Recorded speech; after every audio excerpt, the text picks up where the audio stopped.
Hi HR Nation, welcome back to another episode of the HR Leaders Podcast, the show where we explore the future of work with industry experts and HR executives from the world's leading global brands. Today we're joined by Sven Skillrud, Vice President of Total Rewards at Baxter International. Welcome to the show, Sven. How are you? I'm doing well. Thank you. Thanks for having me. I'm still getting used to seeing people in offices and wearing suits. So am I. How long have you been back? Well, we have kind of been coming intermittently into the office throughout the entire pandemic. Given what you do for a living, yeah. I mean, that's a business. The combination of that and also a choice. I mean, I think for what I, in the reward space and for what I do, especially with what's going on over the course of the last 18 months, it's really been a focal point, right? And so for me, the ability to focus and the ability to kind of tune everything out is great. And that's, I'll come into the office accordingly. But, I'm still working from home 1 or 2 days a week if I need to or if I want to. It's really that choice. It's to be totally transparent, it's 100% my choice. Baxter is totally supportive of me being, remote if I wanted to. For my team, I don't require my team to be in the office, whatever suits for them. I think the moniker right now is the hybrid work environment. We have something that's kind of called flex for your day. So, you make the decision and make the choice on what works for you. Mm-hmm. But do you have dedicated days so when you all come in, just so you get that quality time with the team? I do. I mean, Tuesdays is our day in the office. Oh, okay, cool. For my team in particular. For broader HR, I mean, I'd probably say it's Tuesdays or Thursdays maybe, but there really isn't. It's kind of team by team, to be transparent. I think it has to be, and it has to be now, doesn't it, really? Yeah, very much so. It's such a unique time. I mean, you're seeing factions, and not meant to be a derogatory term. Yeah, whenever you hear that word, right? Factions. Yeah. Like splits. Yeah. There's going to be a coup. Yeah. No, it's, but I do think you're seeing much differences in schools of thought around the benefit of being back in the office versus being remote. I mean, on one hand, you've got some of the, our biggest law firms or biggest banks that are calling everybody back into the office. They're the biggest corporates, the biggest culprits, right? No one's surprised that the banks and finance are like, come back. Yeah, exactly. And so there's good reason for it. No, of course. Yeah, there is in some cases. Yeah, definitely. I do think the argument around somebody who's a bit more junior in their career and learning by being from the mentorship perspective and coaching. I mean, there's so much that I have learned throughout my career by just being there, that I would say, I probably wouldn't have had that opportunity had it been in a remote environment. You have to be much more targeted with a remote environment too. I mean, I remember I actually made a career change to Baxter in August of last year in the middle of a pandemic. I was previously with a TransUnion, which is a very large credit reporting bureau that had done an IPO in 2015. And so I wasn't anticipating changing jobs. And so I had to onboard in August of 2020. And it was like every day I just woke up and tried to be very targeted in my interactions. I think I did 70 one-on-ones in the first 2.5 months, something like that. It might've been a smaller number than that, maybe closer to 60, but just as much as I could get to digest the organization. And I also started coming into the office, and coming into our office, it was like going into an abandoned mall. I mean, there's nobody around. Anybody who was around was maybe with facilities, or you occasionally see one of our executives around. And there were you tend to see the same type of people too, right? Like, or the same people throughout because of the routines that they would go on. But it's been fascinating. It's an interesting exercise. I mean, on one hand, you've got the argument that you can't replace in-person interactions, right? That's the one end of the spectrum. Then the other end of the spectrum is, well, we've just done this for 18 months, so tell me why we can't do it. Exactly. And look, the markets are at an all-time high. Companies are doing well. It's tough. I mean, and I think it comes down to probably your culture is going to be one of the influencers. I think your what you do, right? If you're in manufacturing, that's going to be very challenging to do remotely versus if you are in, more of a knowledge-based consulting. Yeah, industry, consulting, or if you're at a law firm or, whatever. I mean, it's going to be, it's fascinating. My brother's actually he's a partner at Deloitte in their consulting side. He does healthcare M&A work, but he hasn't traveled for business much at all. And he's somebody who typically would be on the road, every week, probably. Weeks out, 48 weeks out of the year. And he still has the same interactions. He still has the same clients. Does he miss the travel, or is he like, how did I do that before? No, he doesn't miss it at all. He's got 3 children, so he's up early. He does what he needs to do. He's able to walk his kids to school. He comes back. He'll work whenever he needs to work. And he's still also, I think, maintaining the right relationships, which is key in that business. So. But yeah, it'll be interesting. I do think the business travel piece of it, you're reading a lot. There's just an article in the Wall Street Journal, I think over the weekend, there was talking about business travel not coming back. And I don't think, I agree with that.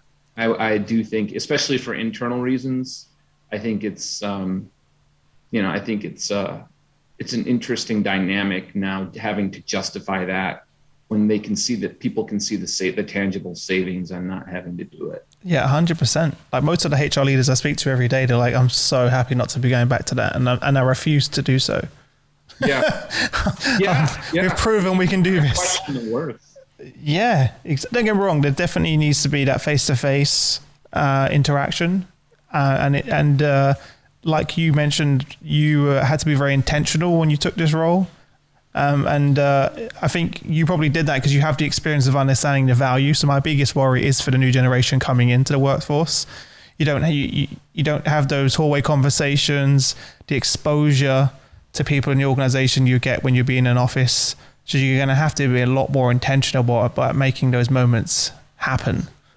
Yeah, absolutely. And understanding the other piece that's always interesting is understanding how the work gets done and how you can probably get more salt in a 5-minute conversation than sitting behind a computer trying to put together a deck for, 3 hours.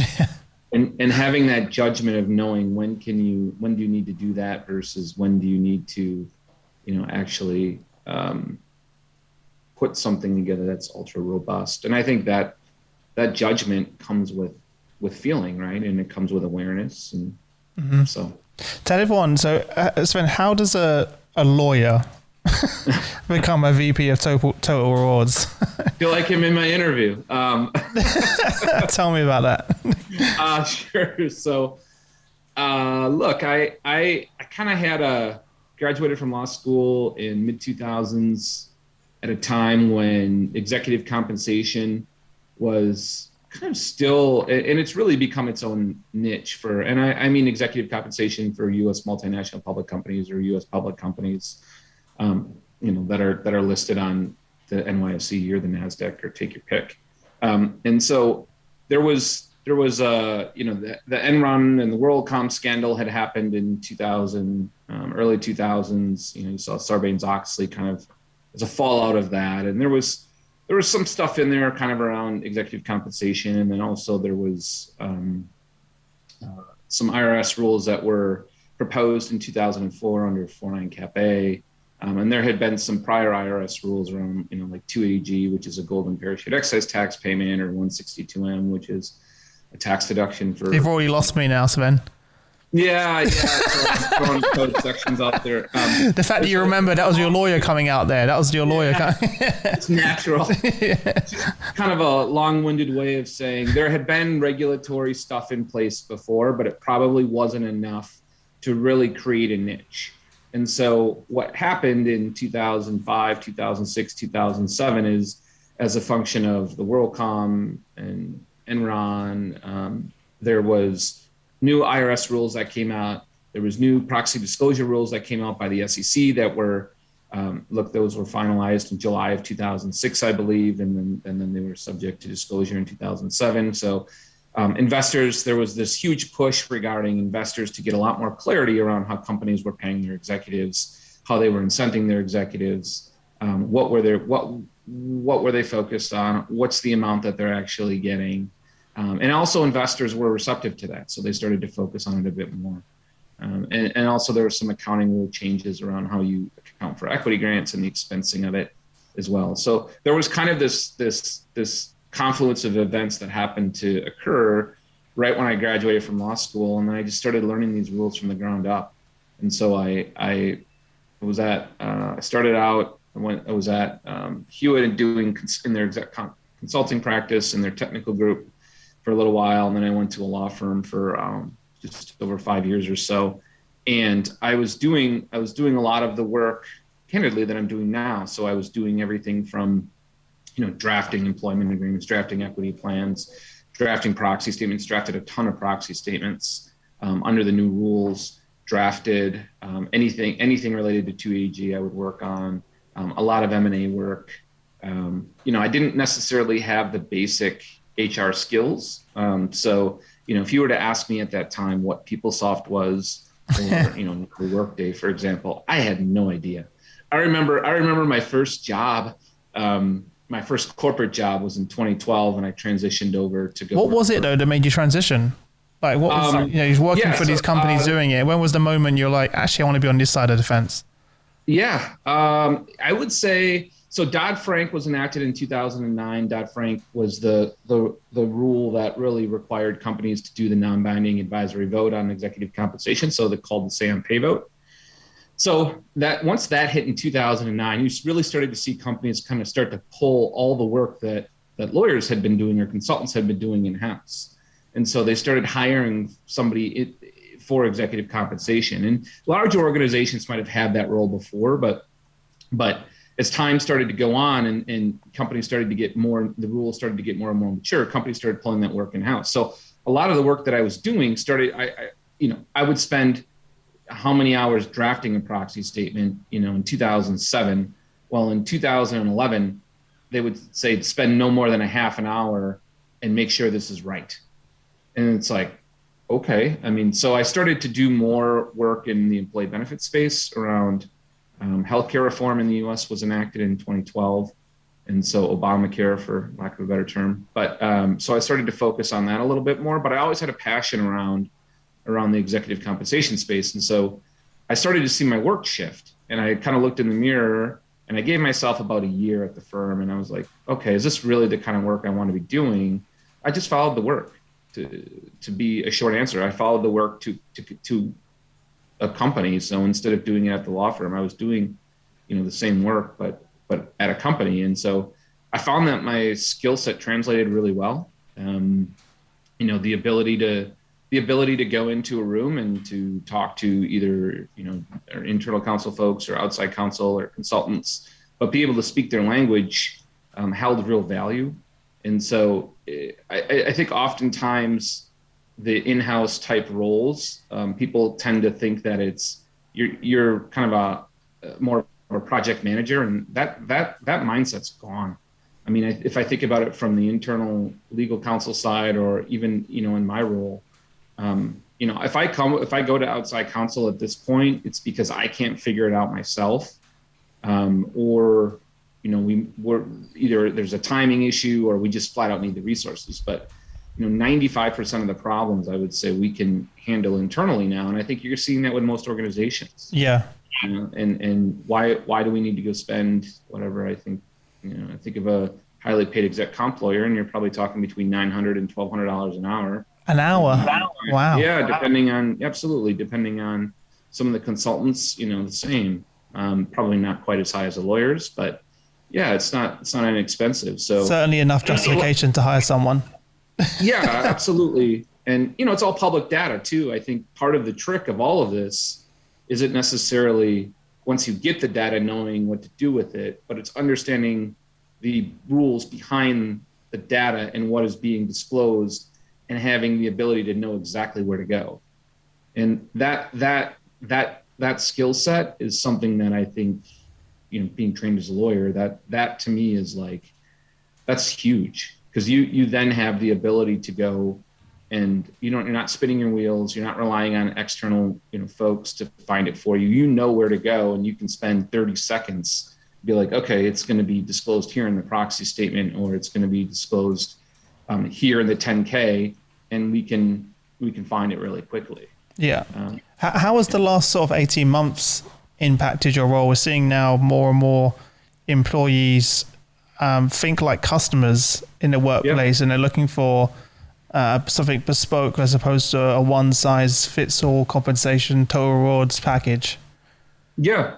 So no, it's a great question. I mean, I think that's on a lot of total rewards professionals' minds, and probably broader HR, to be candid. And I think it's not just limited to the reward space. I think it's also probably, you're looking at it HR as a whole, right? Your employee value proposition, how you're bringing people into the organization, how you make them feel, how can you differentiate yourself with employer branding. That's been a fascinating area to watch in the last, I'd say, 5 to 7 years, is the employer branding side of the house, which is how are you recruiting? What are you recruiting for? What's your kind of your purpose and your mission? And I think, I know Deloitte does a trends report every year, and it's usually pretty good. And they called it Rise of the Social Enterprise a couple of years ago. And you're seeing organizations do that, right? Where they're mirroring kind of who they are and in their culture and what they stand for socially, especially within this last year, with candidates' same beliefs. And that mirroring together is what you're trying to accomplish. And if you get it right, it's extremely powerful, right? The loyalty's there. It's a win-win situation for everybody. But that was a little tangent. Sorry. Back to your question. No, it's completely relevant. Back to your question regarding how is kind of the bespoke model become a bit more top of mind.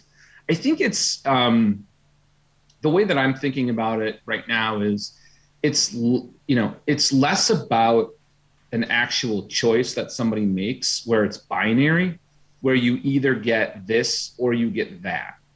And so the way that I'm thinking about it is, do we have the frameworks in place to allow for somebody to utilize them when they need it in that moment? And let me give you an example. So we rolled out Headspace. We rolled out Headspace to the entire company globally, actually right around this time last year. And we were looking for a mental health solution, predominantly like most large organizations were in the same boat. Everyone was talking to the same vendors. And so, and there's a bunch of different solutions. There's a range of things you can use. But if you think about what Headspace does, or you think about how it works, it's something that's always there, that is in the background, that you can use at any time. That's, the cost is picked up by Baxter, and it allows for you to use it just in time, right? So, but it's not at the expense of anything else. So we didn't, it's kind of, similar to like an EAP concept, right? If you look at most EAP utilization, it's actually really low. Even in times of COVID or employee assistance program, it's pretty low. And even in times of COVID, you'd be surprised, because you'd hear so much noise about people going through really difficult situations or having personal situations. But then you look at your utilization and it would still be really low. And you're promoting the heck out of it, right? Every week we're trying to promote our EAP and utilizing it, but you still can't get people to use it. And so we don't provide our EAP at the expense of anything else. Like for us, that's a foundational benefit that's provided that can be utilized when it needs to be. And so the way that I'm thinking about choice isn't necessarily the binary approach where we either do this or that, but it's this framework that you have in place that allows for kind of a foundational comfort, for lack of a better term, that allows for our employees to utilize it when they need to. And I think that's what you're seeing. You're also seeing things like, I think Netflix is an example where you have the ability to defer part of your compensation into equity grants, but you make that decision. You don't necessarily have to. I mean, you can if you want. I think those types of programs are probably culture specific, and there's reasons there's good reasons why they're designed that way. One argument is we'll pay you for your time and we'll expect you to work hard, but you can also walk out the door at any time, right? So we're not going to have, that gets into things like your vesting schedules or your types of equity grants that you have. We're going to reward you significantly, but we're only going to reward you if we outperform either the market or our share price goes up, or you're going to benefit with our shareholders. And I think that's a philosophical, cultural decision. So I do think, there are organizations that have on the choice side on equity. I think Tapestry is one that's been thrown around for a little while. I think J&J does something along it. PepsiCo has done it for years. But that's kind of a cultural, it ties in with a cultural assessment. So yeah, I do think you're seeing a bespoke model. I do think companies are going to continue to assess how can they, at the end of the day, it's all about utilization, right? And why is it so low then? I'm seeing so many other companies have the same issue, by the way. Yeah. I wish I knew. We do, for example, we do a monthly wellness day, which is something that was implemented starting about, 11 months ago now, where no meetings, your whole day is blocked. We have speakers come in, and it's kind of done from our talent management side of the house. They've done just a fantastic job. And we're getting it's out there, but it's the same, it's the same concept. Like, you can make the argument on vaccines. I don't want to get political about it, but just like why aren't more people doing it? Why don't they utilize it? Or why aren't they getting vaccinated, or why aren't they getting tested, or there's a whole bunch of reasons why. And I think for the EAP, I think it's probably the same thing. It's not lack of access, and it's not lack of promotion. There's something else there that somebody doesn't either feel comfortable about. There's something in their human nature that is holding them back. Because I realize most people that I speak to, they're not even aware of what's available to them. Yeah. Even when they're in need. Yeah. A friend recently of mine didn't even realize there was childcare assistance in as part of their plan, and they really needed that. Yeah, we have the same. We implemented tutoring, varsity tutors, and we did it last year for all of our working parents in the U.S. And it allows for pretty highly subsidized one-on-one tutoring. And it was in response to a lot of feedback that we were getting around helping working parents and children who are going to be virtual for school. And our utilization is still really low. And it's, the demand was there, and we rolled it out. And varsity tutors is part of our wellness days as well. And we promote it, but the utilization is still not as high as we would probably like. We'd love to see 60, 70, 80% utilization. Do you think these are conversations that you need to perhaps train your managers and have more time spent with your managers so they can have that conversation? We have, I'd say the manager focused model, although I'd say the manager focused model has kind of become a dumping ground for all of these in the last like 5 to 7 years, or maybe even longer, where you're seeing, I think organizations have realized, a couple of different things. Like in HR, if you look at a self-service model over time, you're taking out kind of the full service model, putting it on a self-service, putting the onus on the manager to ensure that they understand everything. And you're also making an assumption that there is a basic level understanding. And I think that assumption is probably the right one, but a manager shouldn't necessarily have to have the basic level understanding of everything in the company. Mm-hmm.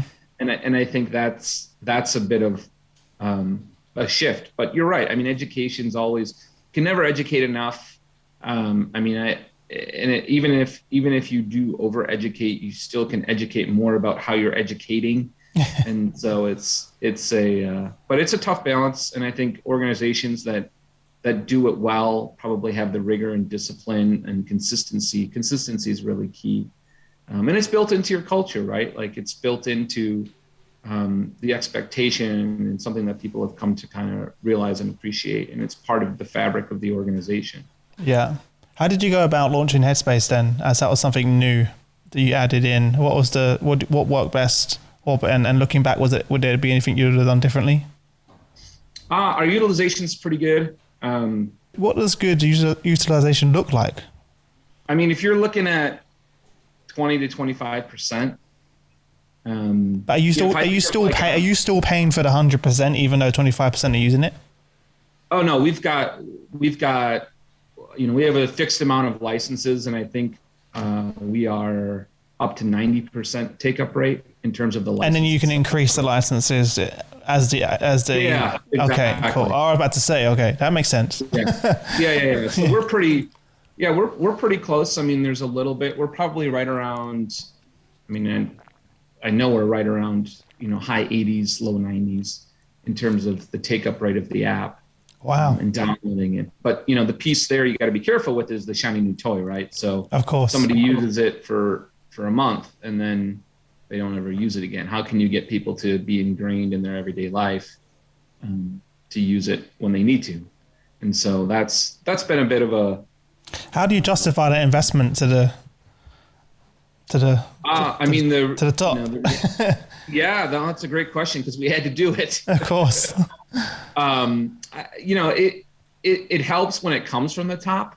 that always helps. Yeah. So that was something that was, Joe Almeida, our current CEO, was pretty passionate about supporting our workforce, and Gene Mason, our CHRO, was obviously very passionate, and so was the rest of our HR leadership team.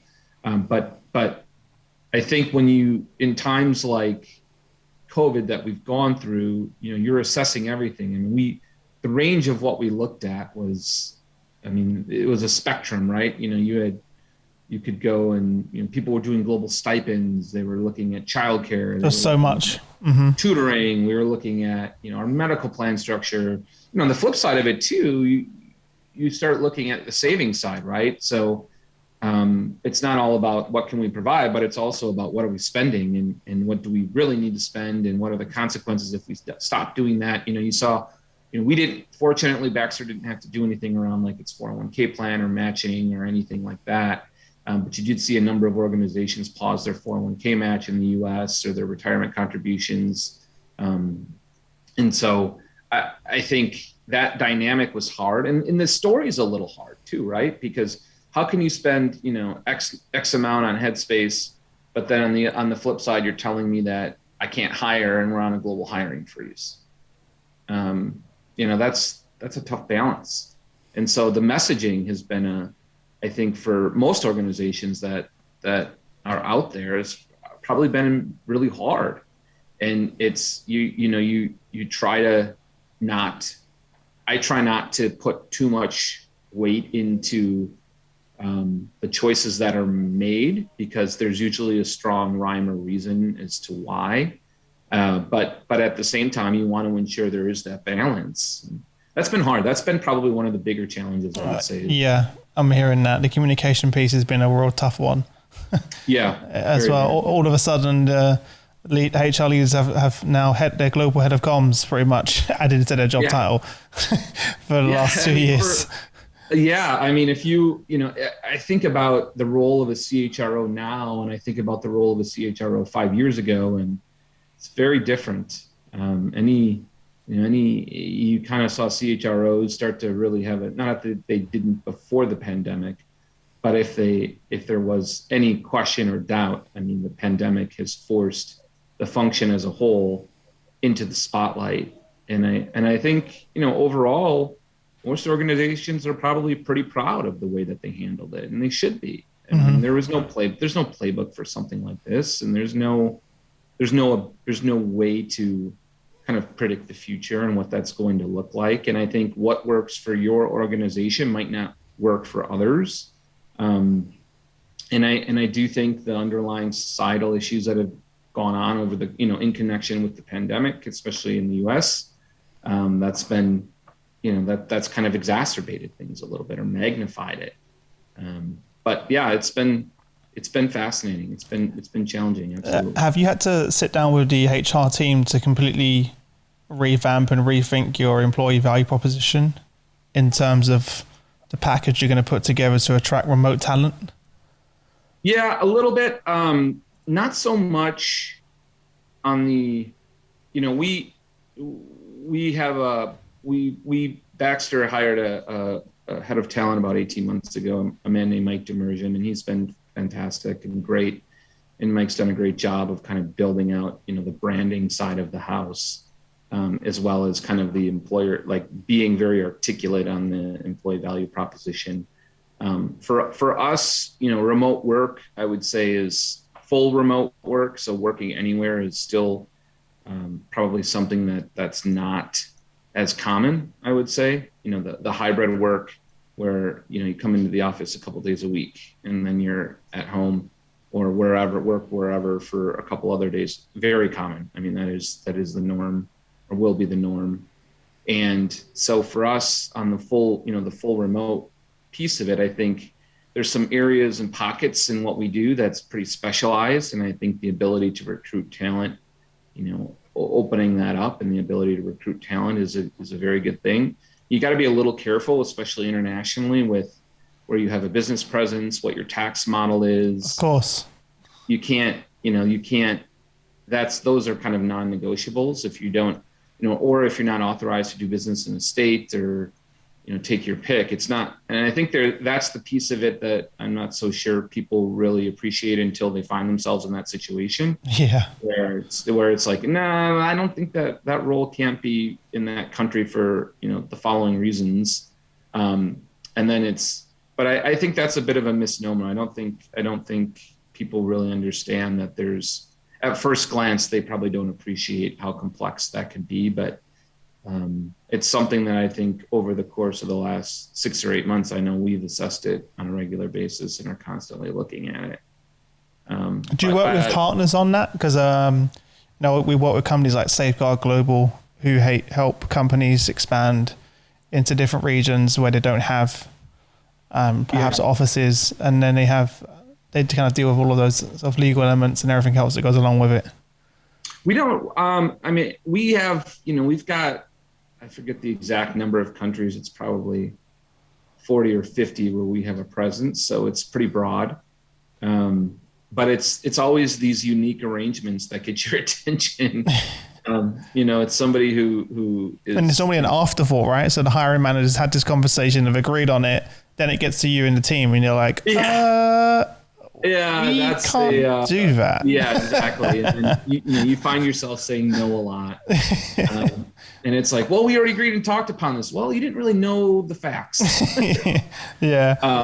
But, I think we try to do a good job to the best of our ability, but there's still issues that come up like that. And do I think, from like a comp and ben perspective, that we're going to get into, there's always various local country differentials, right? Like depending on where you are around the world, and, benefits is going to be highly localized depending on where you are around the world. Comp's going to be localized with allowances and that type of stuff. That's the hard part, right? When you have a global business. Yeah. It doesn't work. It's not that easy. No, thinking about like a comp structure in South Africa, it's very different than it is in Chicago.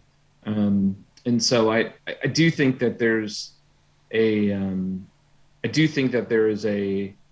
kind of appreciation for that, but I don't know how much awareness there can be. Mm-hmm. And the other side of it too is you've got sometimes you have folks who are like, well, why can't we just convert our currency directly from USD into, say, South African Rand, and that's what I get paid. I got paid this in the United States, and I get paid this in South Africa. Yeah. I wish it was that easy. More that goes into that. Definitely. How does it currently work in the organization? If I'm an employee, I want to access sort of my employee benefits plan, et cetera, where do I go? What does that look like? It depends, right? So we have, we've got manufacturing facilities. If you're in a facility, depends on if you're, there's terminals you can use. We have an intranet site, right, where employees can go in and locate whatever they need. Is that built in-house, or do you have a partner that you partner with? I believe the structure it's a Microsoft platform, mm-hmm. but the content behind it is something that we build in-house. Okay. So and I think to be candid, I'm pretty sure most organizations have something comparable at this point. And, we have a section of it that's devoted to our benefits, and people can find it that way. I would say we also, we do a decent job on the promotion side of it and the education side of it as well. Yeah. It's a fair question, because I think sometimes it's one of those things that you just kind of know where to go, and you don't really think about, could this be easier? Well, that's the thing, right? I think many companies woke up and throughout this and realized, especially when everyone's remote, if you're talking about, for example, people in the factories, right? You need an easy way for them to access it, mobile, or rather than trying to drag your employees and bring them to you, go to them, right? Yeah. In the format that works. And we do have some mobile apps, depending on what's going on. And, I can think about like our for example, our health plan administrator in the US, like there's an app you can use and go on, and that's all, that's all there. I mean, it's at the touch of your phone, right? It's tough to have it all in one place, right? It's tough to have it all in one place, especially when you're working with so many different providers. It depends on the vendor. If I think about us right now, there's probably three apps that you could have on your phone. I mean, if you can consolidate, think like E-Trade is our equity plan administrator, for example, right? So you have an E-Trade app. Voya is our 401k plan administrator in the US. So you have a Voya app. Blue Cross Blue Shield, you have a Blue Cross Blue Shield app, right? Like that would be very difficult to package all. I mean, maybe you could do it, but that would be challenging to package all of that. That's what I mean, yeah. It's tough. Into a single place and get everybody to agree and talk to each other.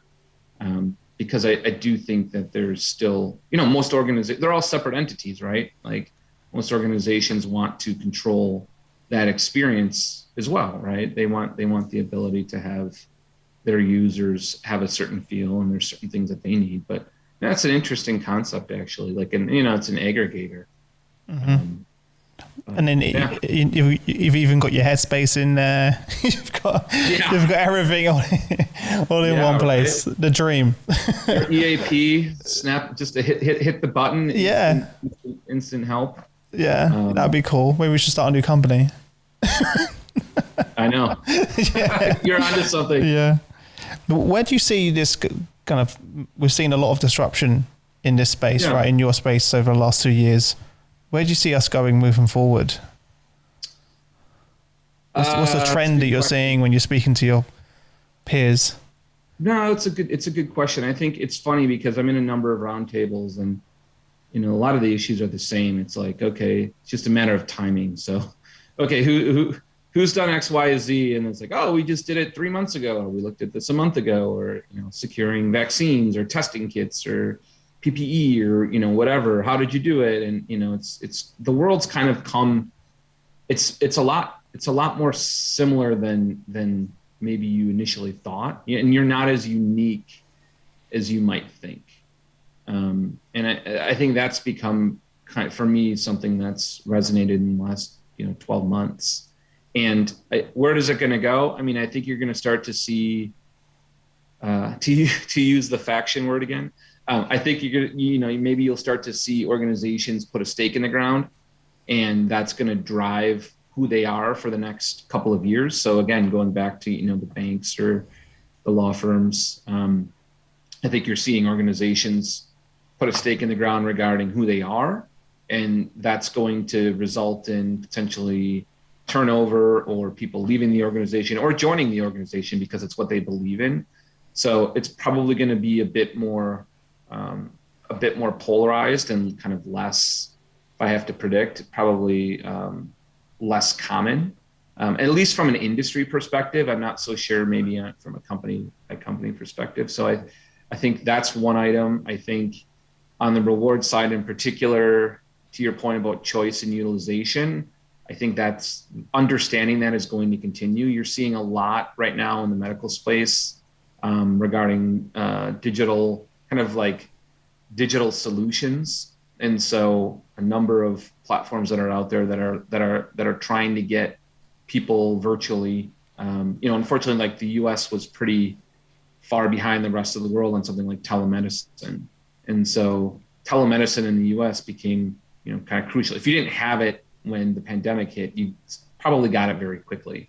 It's something that we've had for a number of years, but I don't know how high the utilization was. So I do think you're going to start to see the rise of digital benefits in certain spaces. I think you're going to, from a comp perspective, the whole concept of geographical differentials, paying more or less for remote work. Where do you stand on that? Because I'm seeing divided lines, right? Yeah. I think if you're located in a very high cost of living area, like a San Francisco, for example, I understand the concept behind it because it is a dramatically increased cost. It's real. It's very, very real relative to the rest of the United States. So there might be, strong reasons why somebody is, it's almost the way that I kind of think about it is like, you're not cutting somebody's compensation in that scenario. You're actually normalizing it. And it was inflated to begin with because the cost of living is so high and because that was required.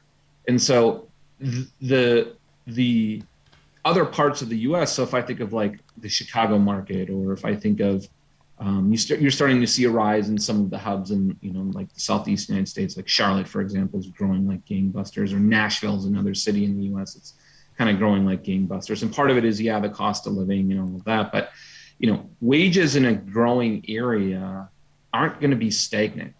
They're going to climb, and they are going to catch up at some point, right? So the last thing you want to do is find yourself in a scenario where you cut something or you took it away, and your geographical footprint in 1 or 2 years catches up with you. And next thing you know, you find yourself, or you're under market, or you've got a turnover problem. So I think you have to be really careful with it. And I do think, again, I understand the rationale for why somebody who's living in San Francisco makes more than somebody who's living in, say, Boise, Idaho, or take your pick in terms of like a small city in Montana. I kind of understand that, but the reason that I get it, again, is I go back to, I don't think you're actually cutting their compensation. I think you're normalizing it to what it should have otherwise been absent, in San Francisco. Mm-hmm. Well, we'll see. We'll see how it is. Yeah, it's an interesting one. And there's people on either side of the fence, and it's understandable. As well. Absolutely. What about yourself personally? How do you think this is going to impact your day-to-day role of yourself and the team? I would say it's empathy's critical. Empathy is always critical. You can't tell people how to feel. And so for me personally, one thing I've tried to do is increase my awareness around empathy, increase my awareness around kind of what's going on in people's personal situations, start to look at, are we, on a grand scheme of things, are we getting the work done that we need to get done? And are we doing it in a sustainable way? And less about maybe the little things. So-and-so didn't show up to the meeting until 5 minutes late, or somebody didn't, or has to take an afternoon off, or, those types of disruptions. Whereas before, it's not that it mattered before, but I think even in times like it is now, you start to take a bit more of a macro view, and you try to, as a leader in particular, I try to really allow my team to work when they need to work, and to give them the space and flexibility that they need in order to get things done, and support where I can support. And of course, I'm going to have thoughts and an opinion, and I'll continue to kind of toe the mark in terms of ensuring that the right conversations are happening, and all of that. But I do think you're starting, you see folks kind of be a bit more hands off. And I think that leadership style has been in the works for a number of years now. And it's something that I think organizations, I think about the guy who just comes in and sits in meetings all day and just bosses people around. Those days are gone. And if you're that type of a leader, I think you've kind of missed the boat. And so it'll be fascinating. I mean, I think connections are big. I think staying connected with the team is going to continue to be a big thing. I mean, you're seeing some really interesting platforms out there now in that space. Structural is one, a guy named Scott Burns in St. Paul, Minnesota. It's kind of like an internal LinkedIn, which is pretty cool. But I think you're seeing that type of a framework continue to be a focal point. And I know for me personally with my team, it's only gonna increase, right? Like maintaining the connections, maintaining the communication. So that's But I agree. I don't think that's unique. I mean, I'm sure you're probably hearing some very similar responses. 100%. Like kind of brings us back to all the way what we spoke about when we first started the conversation. We have to be a lot more intentional about those things now, right? In terms of making time for the team, making sure that collaboration happens, building relationships, because it's not just going to organically happen. No, you're not going to bump into someone in the hallway as much as you perhaps would do in the past. No, and even on the meetings, I mean, if you were to ask me what's my greatest fear, I would say my fear is that your working relationship with its employees, where I think you are most vulnerable, is where your working relationship with your employees becomes transactional. And the virtual world has allowed for that transactional type mentality to exist. And so it's a very different conversation when you're talking to somebody in person versus hitting a button and accessing somebody at any time and getting that and knowing you can get somebody anytime. I mean, it's very easy for me to just sit here on Teams and ping whoever I need to on my team. And usually they'll pick up. Or if they won't, there's this reaction as to why they can't. And I do the same thing with my boss. And so I feel like there's this transactional component that exists, but if it's a commodity and there's no kind of feeling behind it, it's just that it's a commodity. Your job becomes a commodity, and commodities are transferable, right? So you can swap in and out. And I think from a turnover perspective, that's a risk. Yeah. Right? So that's probably my biggest fear is your culture becomes, for lack of a better term, transactionalized. Mm-hmm. And how do you maintain kind of what it was before, which then feeds into things like how it makes people feel, loyalty, reciprocity between the organization and the employee value proposition, all of that. It's very easy to fall into that, right? I think everyone naturally fell into it over the last 18 months. Even with my team, I realized we hadn't even had a team day out for like a year. And it was so nice to get everyone back together. Nothing to do with work, and everyone had fun, and you got people that hadn't even met each other, meeting each other for the first time, and just, because normally that would happen organically for like after work drinks, right? If you're working in a company, you have to after work drinks or your lunchtime, et cetera, et cetera. So we're now trying to do it at least once a month where we just get together. Let's have fun. It's so important. Great. Just to be able to bond over something. I like the moniker, just have fun. That could be that would be. You have to have that part, right? Like you spend most of your life, like most people spend most of their life at work. So you need to have fun.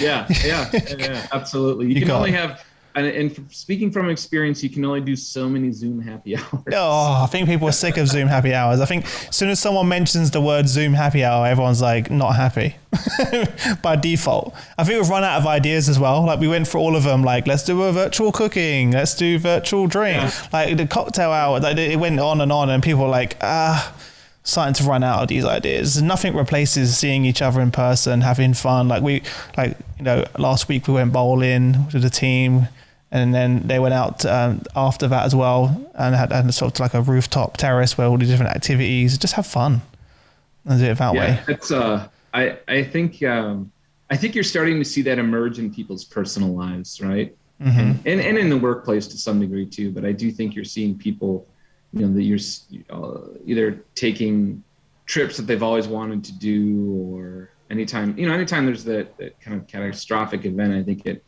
it forces everybody to get internally focused and understanding what, doing something they've always wanted to do. We did a bucket list trip with our dad. I have two brothers. I mentioned one earlier, but I have another younger brother. And we had been wanting to raft the Grand Canyon, the full Grand Canyon, for a number of years. We actually lost a bet to our dad, so we had to pay up. And we did it. We did it in May, and it was fantastic. Nice. Great timing, and the four of us had an amazing time, and highly recommend the trip. 230 miles, 7 nights. Wow, that sounds so cool. Yeah, but before we had been planning it, but it was, so there's always a reason why you couldn't go. Yeah, exactly. But then I think the pandemic realized you only live once, right? You kind of give everyone a wake up call. Yeah. Oh yeah, no, absolutely. And so it's kind of forced everybody to pause a little bit. And if there's one silver lining in all of this, I think it's the inward focus on your families or your friends, or your children or your spouse, or, take your pick. And I think it's probably prioritized that a bit more than prior to the pandemic. Especially when people had that wake up call when you couldn't even see them, right? You don't realize how much you miss until it's gone. Like many of us, or most of us, got removed from our support networks, which is our friends, family, etc. And we're like, wow, I really miss seeing them, right? Take it for granted. Yeah. I mean, I actually had COVID really early, and I was hospitalized for 5 nights. Oh, wow. And that was done. It was in March of 2020. And this was pretty early in the US, on the US side. And, at that point they didn't really know how to treat it. And so I couldn't see my family.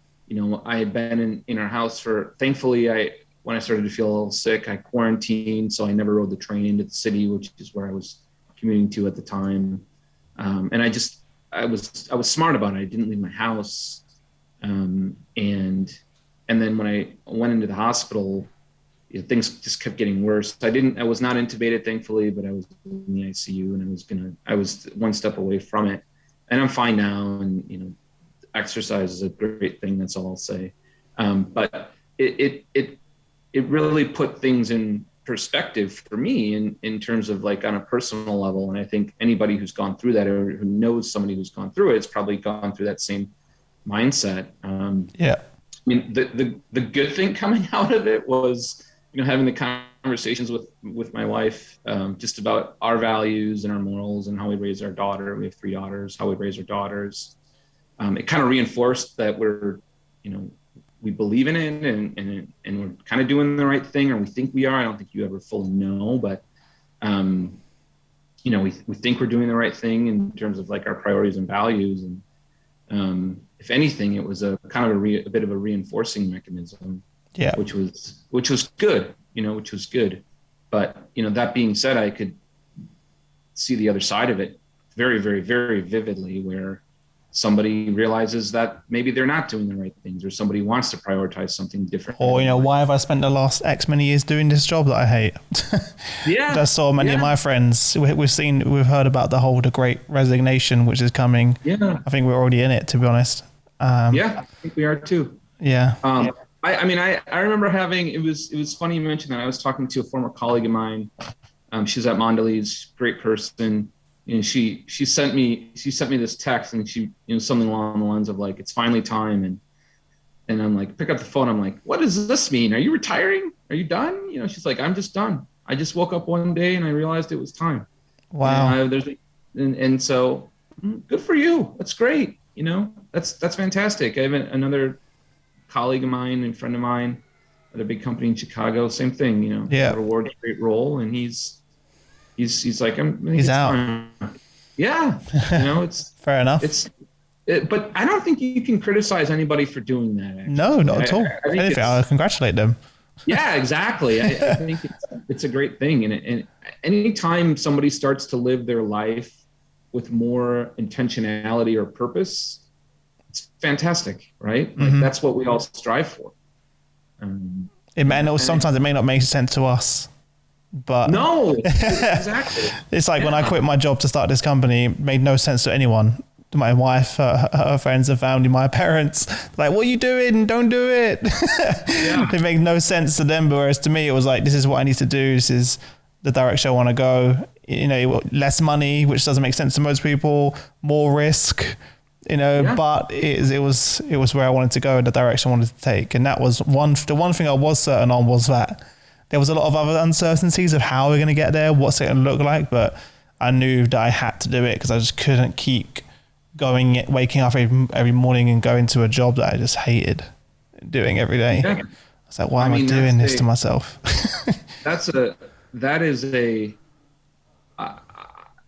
have such a high regard for anybody who is willing to have that internal dialogue, but not only have the internal dialogue, because I think everybody has it, but actually do something about it.